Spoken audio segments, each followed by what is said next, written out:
Hello दोस्तों, आज मैं शेयर करने वाली हूँ आपके साथ एक ऐसी कहानी और उस कहानी को हम रिलेट करेंगे अपनी वास्तविक ज़िंदगी के साथ। तो एक बार क्या होता है, 5 मेंढक होते हैं, सड़क पे जा रहे होते हैं। अपनी मंजिल को पाने के लिए वो आपस में बातें करते हुए और अपने सफ़र पे दौड़ पड़ते हैं। तो क्या होता है कि चलते चलते 2 मेंढक अचानक एक गड्ढे में गिर जाते हैं। वो उस गड्ढे में से निकलने की लाख कोशिश करते हैं, बट उस गड्ढे में से नहीं निकल पाते हैं। वो फिर तड़फड़ाते हैं, फिर जंप लगाते हैं, फिर ऊंचाई की तरफ बढ़ते हैं और अपनी कोशिश करते हैं, लेकिन उनकी हर कोशिश नाकाम होती है। फिर अचानक उन तीनों को याद आता है कि अपने जो 2 दोस्त थे वो पता नहीं कहाँ गए। जब वो वापस लौट के आते हैं तो उन्हें पता चलता है कि वो एक गड्ढे में गिर गए हैं और वो उस गड्ढे में से निकलने की कोशिश कर रहे हैं। जब वो तीनों उनको देखते हैं तो वो उनको क्या कहते हैं कि तुम गड्ढे में से नहीं निकल सकते, तुम बेकार कोशिश कर रहे हो, गड्ढा इतना गहरा है कि तुम लाख जतन कर लो बट इसमें से बाहर नहीं निकल सकते। लेकिन फिर भी वो अपनी कोशिश जारी रखते हैं और उस गड्ढे में से निकलने के तमाम वो प्रयास करते हैं जिनसे कि वो बाहर निकल जाएं, बट ऐसा नहीं होता है। वो फिर उनको कहते हैं, फिर डिमोरलाइज करते हैं कि तुम इस गड्ढे में से नहीं निकल सकते, तुम बेकार में कोशिश कर रहे हो, तुम नहीं निकल सकते, तुम नहीं निकल सकते। तो एक मेंढक ने हार मान के अपने प्रयास को वहीं छोड़ दिया और वो वहाँ पे चुपचाप बैठ गया।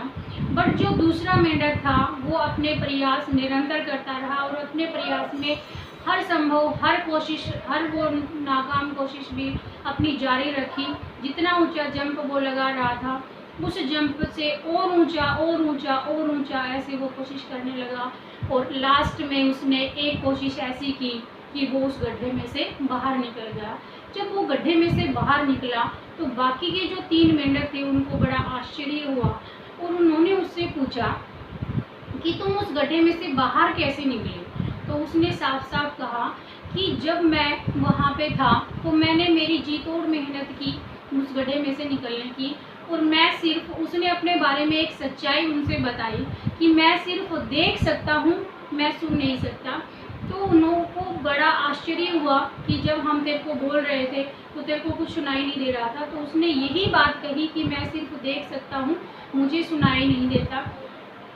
जब तुम मुझसे कुछ कह रहे थे तो मैं सोच रहा था कि मैं नहीं निकल पा रहा, इसलिए तुम मेरा हौसला बढ़ा रहे हो कि और कोशिश करो और कोशिश करो, तुम गड्ढे में से बाहर निकल सकते हो, गड्ढे में से बाहर निकल सकते हो। तो जो तुम्हारे प्रयास थे, तुम्हारे ही प्रयास से मैं सफल हुआ हूँ।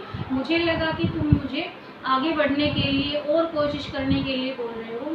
तो दोस्तों, ये जो कहानी मैंने बताई है ये बिल्कुल हमारी रियल लाइफ की जैसी ही है।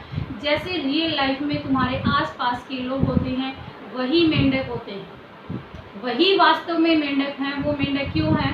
क्योंकि अगर तुम कोई अच्छा काम करने के लिए चलोगे तो वो तुमसे क्या कहेंगे कि तुमसे ये काम नहीं होगा, तुम ये काम नहीं कर सकते, इसमें कोई कामयाबी ही नहीं है, तुम आगे जाके इसमें कोई फ्यूचर ही नहीं है, इसमें कुछ भी इनकम नहीं है, तुम ऐसे वेस्ट में टाइम अपना वेस्ट कर रहे हो। ठीक है, तो ऐसे ऐसे शब्द आपको सुनने को मिलेंगे। तो गाइस, उन शब्दों की तरफ ध्यान नहीं देना है। अपने मोटिव को, अपने उद्देश्य को, अपने लक्ष्य को पाने के लिए तुम्हें उस मेंढक की तरह जी तोड़ मेहनत करनी है और क्या बन जाना है, बहरा बन जाना है कि आपको कुछ सुनाई नहीं दे रहा। बाहर की जनता, बाहर के लोग, बाहर की पब्लिक जो भी आपको कुछ बोलती है उससे आपको कोई फर्क नहीं पड़ना चाहिए।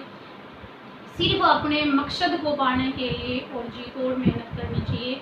बाहर लोग क्या कहेंगे, क्या हमसे कह रही हैं कि तुमसे नहीं हो रहा, लेकिन अपने अंदर झांको कि तुम्हारे अंदर कितना पोटेंशियल है, तुम क्या कुछ नहीं कर सकते, क्या कुछ नहीं बन सकते।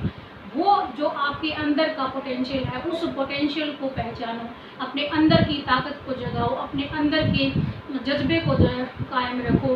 तो ये जज्बा अगर आपका है, आप किसी मंजिल को पाने के लिए हर वो संभव प्रयास करते हो जो तुम कर सकते हो, तो डेफिनेटली आप उस मंजिल को पा सकते हो। तो सराउंडिंग में क्या हो रहा है, लोग कुछ भी बोलें उसकी तरफ आपको बिल्कुल भी ध्यान नहीं देना। उस मेंढक की तरह आपको क्या बन जाना है, बहरे बन जाना है, ताकि आप अपनी मंजिल को पा सको। सो गाइस, अगर मेरा वीडियो आपको पसंद आया हो तो प्लीज़ लाइक करना। Thank you.